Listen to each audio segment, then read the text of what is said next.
Assalamualaikum warahmatullahi wabarakatuh. Halo teman-teman, selamat datang di video kami, mahasiswa Pendidikan Matematika Universitas Jember. Di video kali ini, kami akan mempersembahkan sebuah media pembelajaran dengan materi transformasi geometri. Untuk lebih jelasnya, mari kita lihat tujuan pembelajaran dari materi transformasi geometri. Yang pertama, siswa dapat menjelaskan definisi transformasi. Yang kedua, siswa dapat mengidentifikasi macam-macam transformasi geometri. Yang ketiga, siswa dapat menentukan suatu bayangan dari suatu titik, garis, dan bidang oleh suatu translasi, refleksi, rotasi, atau dilatasi. Untuk lebih jelasnya, simak video berikut ini. Transformasi geometri. Sebelum kita melangkah lebih jauh, apa sih transformasi geometri itu? Transformasi geometri adalah sebuah perubahan terhadap suatu bidang geometri yang meliputi posisi, sudut, dan besar dari bidang tersebut. Nah, teman-teman, sebelum ke materi, mari kita mengenal siapa kakak-kakak yang ada di balik video ini. Yang pertama ada Kak Fitri, yang kedua ada Kak Syarif, dan yang ketiga ada Kak Adis. Salam kenal ya, selamat belajar. Untuk selanjutnya, langsung ke materi transformasi geometri. Di dalam transformasi geometri terdapat 4 sub. Yang pertama, translasi, yang kedua refleksi, yang ketiga rotasi, dan yang keempat dilatasi. Untuk yang pertama, kita akan belajar translasi. Translasi atau pergeseran adalah transformasi yang memindahkan titik-titik dengan jarak dan arah tertentu. Jarak dan arah tersebut ditunjukkan oleh sebuah vektor translasi. Vektor translasi dapat ditunjukkan oleh bilangan berurutan yang ditulis dalam bentuk matriks kolom, yaitu AB. Nah, suatu translasi T dengan vektor translasi matriks AB mentransformasi titik P ke P aksen atau bayangan. Secara pemetaan dapat dituliskan sebagai translasi dari AB akan membentuk bayangan dari sebuah titik awal P, yaitu X, Y, menjadi P aksen, yaitu X plus A, Y plus B. Untuk lebih jelasnya, langsung saja kita melihat animasinya. Nah, teman-teman, translasi dibagi menjadi 3 macam. Ada translasi titik, translasi garis, dan translasi bidang. Untuk lebih jelasnya, mari kita lihat gambar pada koordinat kartesius berikut ini. Di sini terdapat sebuah segitiga yang memiliki titik A, B, C. Diketahui titik A adalah negatif 6,2 dan titik B negatif 2,2 serta titik C negatif 4,6. Bagaimana jika kita mentranslasikan segitiga ABC terhadap translasi dengan matriks 14,3? Berikut animasinya. Nah, gambar yang ini adalah bayangan dari hasil translasi. Bagaimana bisa seperti ini? Mari kita lihat. Translasinya terhadap 14,3. Maka titik A akan memiliki bayangan 8,5. Karena negatif 6 ditambah 14 sama dengan 8. 2 ditambah 3 sama dengan 5. Begitupun untuk B dan C. Jadi akan menghasilkan bayangan seperti ini. Mari kita lihat sekali lagi. Dari sini, ditranslasikan oleh 14,3 akan menjadi. Nah, seperti itu teman-teman. Apakah sudah paham? Untuk selanjutnya, kita akan menuju refleksi. Refleksi atau disebut sebagai pencerminan adalah sebuah transformasi yang memindahkan titik-titik dengan menggunakan sifat bayangan oleh suatu cermin. Apakah kalian pernah bercermin? Nah, sifat dari cermin yang menghasilkan bayangan sama seperti refleksi yang akan kita pelajari sebagai berikut. Yang pertama, garis yang menghubungkan setiap titik dengan bayangan akan tegak lurus dengan cermin. Yang kedua, jarak antara setiap titik dan cermin sama dengan jarak bayangan ke cermin. Dan yang ketiga, bangun dan bayangannya akan kongruen. Untuk lebih jelasnya, mari kita lihat animasinya. Nah, refleksi memiliki macam-macam. Refleksi terhadap sumbu X, sumbu Y, titik 0,0, sumbu Y sama dengan X, sumbu X sama dengan H, dan sumbu Y sama dengan K. Yang pertama, kita akan melihat animasi dari refleksi terhadap sumbu X. Pencerminan atau refleksi terhadap sumbu X dinotasikan dengan titik awal yaitu X, Y dicerminkan terhadap sumbu X akan menghasilkan X, Y aksen. Atau secara matriks dapat kita tuliskan sebagai X aksen, Y aksen sama dengan matriks 1, 0, 0, 1 dikalikan X, Y akan menghasilkan X negatif Y. Mari kita lihat contohnya. Diketahui segitiga ABC dengan A 2,3, B 6,7, dan C 8,2 akan direfleksikan terhadap sumbu X. Maka akan seperti apa hasil bayangannya? Mari kita lihat animasinya. Ini adalah bayangan dari segitiga ABC. Nah, A akan menghasilkan bayangan dengan titik 2, negatif 3. Yang B akan menghasilkan titik 6, negatif 7. Kemudian yang C akan menghasilkan bayangan 8, negatif 2. Jadi, refleksi sama seperti saat kita bercermin. Bagaimana? Apakah sudah paham? Untuk selanjutnya, kita akan melihat refleksi terhadap sumbu Y. Bagaimana ya bedanya dengan sumbu X? Jika terhadap sumbu Y, maka kita bisa lihat garis birunya ada pada garis Y atau sumbu Y. Nah, pencerminan terhadap sumbu Y dinotasikan dengan titik awal X, Y dicerminkan terhadap sumbu Y akan menghasilkan negatif X, Y. Atau jika dituliskan dalam bentuk matriks akan menjadi seperti ini. Contohnya, diketahui sebuah segitiga dengan titik yang sama seperti segitiga tadi, yaitu A 2,3, B 6,7, dan C 8,2. Bagaimana jika kita refleksikan terhadap sumbu Y? Mari kita lihat animasinya. Nah, seperti ini. Bagaimana bedanya dengan yang awal tadi? Terhadap sumbu X, dia akan berada di bawah sumbu X. Jika terhadap sumbu Y, maka dia akan berada di sisi kiri sumbu Y.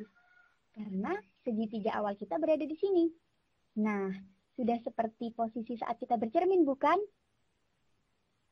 Baiklah, untuk yang selanjutnya, kita akan melihat refleksi terhadap titik 0,0. Nah, refleksinya terhadap titik 0,0.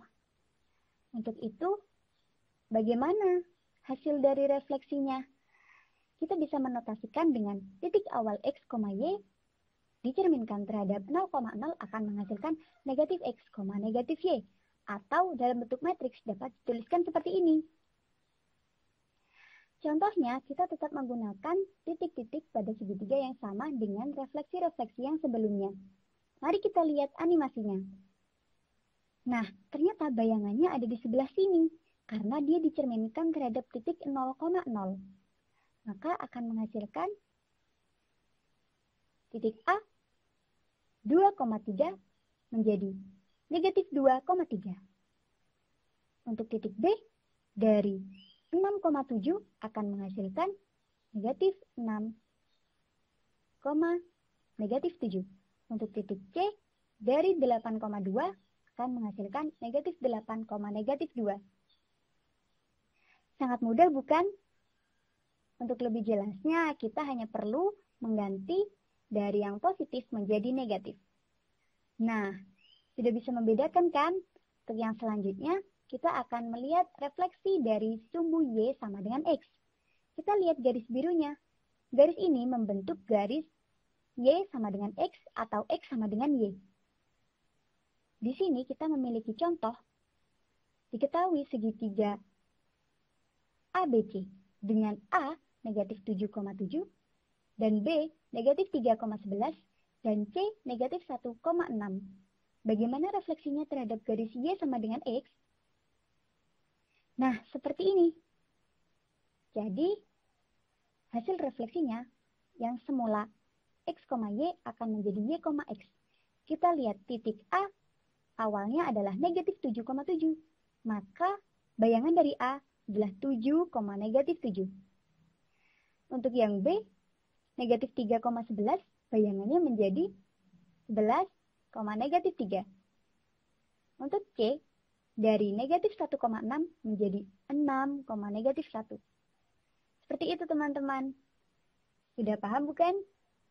Selanjutnya, kita akan melihat refleksi dari sumbu X sama dengan H. Pencerminan terhadap sumbu X sama dengan H dinotasisikan dengan titik awal X, Y akan menjadi 2H dikurangi X, Y. Atau dalam matriks dapat dituliskan seperti ini. Nah, ini garis cerminnya. Garis X sama dengan H. H adalah sebuah konstanta.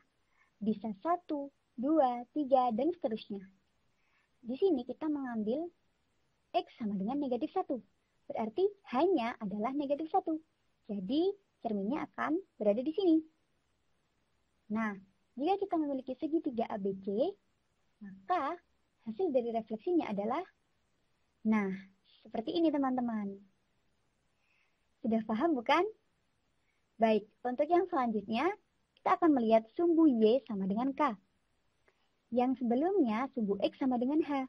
Untuk yang sekarang, Y sama dengan K. Bedanya apa? Nah, sekarang kita mengubah K menjadi 1, 2, 3, dan seterusnya. Jadi akan berada di sini garisnya, sejajar dengan sumbu Y. Nah, seperti ini garis cerminnya. Bagaimana jika segitiga ini dicerminkan? Mari kita lihat. Akan menghasilkan bayangan seperti ini teman-teman. Dan refleksi terhadap garis Y sama dengan K dapat dinotasikan seperti ini.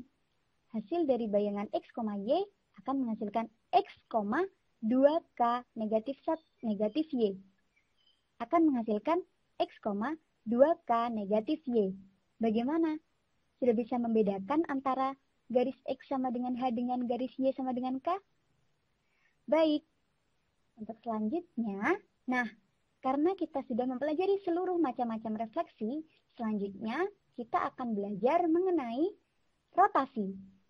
Nah, rotasi atau perputaran merupakan transformasi yang memindahkan titik-titik dengan cara memutar titik-titik sejauh θ terhadap suatu titik pusat rotasi. Nah, θ ini adalah sebuah sudut teman-teman. Jadi, berapapun sudutnya, maka dia akan menghasilkan sebuah bayangan sesuai dengan besar sudut tersebut. Perputaran atau rotasi pada bidang datar ditentukan oleh A. Titik pusat rotasi, B. Besar sudut rotasi, dan C. Arah sudut rotasinya. Jika θ atau sudut rotasinya positif, maka arah putarnya akan berlawanan dengan jarum jam. Jika sudut rotasinya negatif, maka arah putarnya akan searah dengan jarum jam. Suatu rotasi dengan pusat P dan sudut rotasi θ dapat dinotasikan dengan R atau rotasi dari P, θ. Nah, yang selanjutnya, rotasi dibagi menjadi dua macam, yaitu rotasi terhadap titik pusat O atau 0,0 dan titik pusat P atau A, B. Secara pemetaan untuk titik pusat 0,0 akan menjadi seperti ini, yaitu P dengan titik awal X, Y akan menjadi P aksen, yaitu X aksen, Y. Nah, di sini akan lebih jelasnya jika kita tuliskan dalam bentuk matriks. Jadi, X aksen, Y aksen sama dengan perkalian dari matriks cos θ, negatif sin θ, cos θ dikalikan dengan titik awalnya, yaitu XY. Untuk rotasi terhadap titik pusat A, B, maka pemetaannya adalah sebagai berikut. X aksen dikurangi A sama dengan X aksen. Untuk rotasi terhadap titik pusat A, B, maka dapat dituliskan dalam bentuk matriks seperti ini. X aksen, Y aksen sama dengan perkalian dari matriks cos θ, negatif sin θ, cos θ dikalikan dengan X dikurangi A, Y dikurangi A. Kemudian ditambahkan dengan A, B. A dan B merupakan titik pusatnya. Nah, kita memiliki contoh, diketahui titik A adalah 3,1. Akan dirotasikan dengan rotasi titik O dengan besar sudut 90 derajat. Titik O adalah 0,0 ya teman-teman. Mari kita lihat animasinya. Nah, dia akan berputar atau berotasi sejauh 90 derajat. Maka hasil bayangannya akan berada di sini. Yang semula 3,1 akan menghasilkan bayangan negatif 1,3. Seperti itu teman-teman. Nah, untuk yang selanjutnya kita menuju dilatasi. Dilatasi adalah suatu transformasi yang mengubah jarak titik-titik dengan faktor skala tertentu di pusat dilatasi tertentu. Dilatasi suatu bangun akan mengubah ukuran tanpa mengubah bentuk bangun tersebut. Dilatasi juga dikenal sebagai perbesaran atau pengecilan sebuah objek. Jadi ketika objek tersebut kita lakukan proses dilatasi, dia akan mengecil atau membesar. Nah, dilatasi sebesar K terhadap pusat 0,0 didefinisikan sebagai berikut.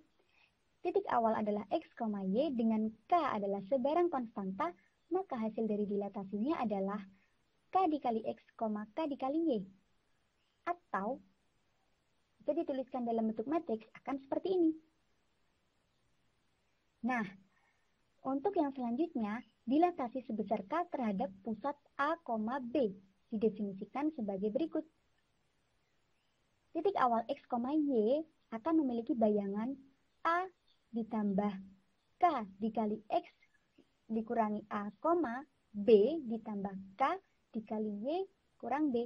Atau dalam bentuk matriksnya seperti ini. AB adalah titik pusatnya. Kita tambahkan dengan perkalian dari konstanta atau K dengan X dikurangi A dan Y dikurangi B. Ingat, A dan B adalah besar titik pusatnya, maka akan menghasilkan seperti ini. Untuk lebih jelasnya, kita lihat animasinya. Di sini terdapat sebuah contoh. Sebuah bidang segitiga dengan titik ABC akan didilatasi sebesar 3. Jadi nilai K-nya ada 3 terhadap pusat 0,0. Ini adalah pusat 0,0. Maka bayangan yang terbentuk, nah ini bayangannya. Jadi segitiga ini akan menjadi 3 kali dari segitiga yang sebelumnya. Apakah sudah paham teman-teman? Baiklah. Untuk yang selanjutnya, kita akan mengerjakan kuis. Nah, kuis asah kemampuan. Kita isi dulu namanya, kelasnya, kemudian nomor absennya. Mari kita mulai. Soal nomor 1, diketahui titik P aksen adalah 3, negatif 13 adalah bayangan dari titik P terhadap translasi negatif 10, 7. Maka koordinat titik P atau koordinat awalnya adalah, silakan dihitung teman-teman. Nah, jawabannya adalah A, yaitu 13, negatif 20. Kemudian yang kedua, bayangan titik A dengan titik A negatif 1,4 jika direfleksikan atau dicerminkan terhadap garis Y sama dengan negatif X adalah, jawabannya adalah B, negatif 4,1. Nomor 3, bayangan titik P 5,4 jika didilatasikan terhadap pusat negatif 2, negatif 3 dengan faktor skala atau K-nya adalah negatif 4, maka akan menghasilkan bayangan A, negatif 30, negatif 31. Soal nomor 4, bayangan B yaitu 4,8 direfleksikan terhadap sumbu X, kemudian dilanjutkan dengan dilatasi titik 0,0 dengan K sama dengan 1,2 adalah, jawabannya yaitu C, 2, negatif 4. Nomor 5, garis Y sama dengan 2X dikurangi 3 ditranslasikan oleh T, yaitu matriks negatif 2, 3. Persamaan bayangan garis tersebut adalah, jawabannya yaitu D, Y sama dengan 2X ditambah 4. Selamat mengerjakan teman-teman. Selamat mengulang dan belajar kembali teman-teman. Terima kasih telah menonton video ini. Semoga bermanfaat bagi kita semua. Selamat belajar dan semangat siswa muda Indonesia. Wassalamualaikum warahmatullahi wabarakatuh.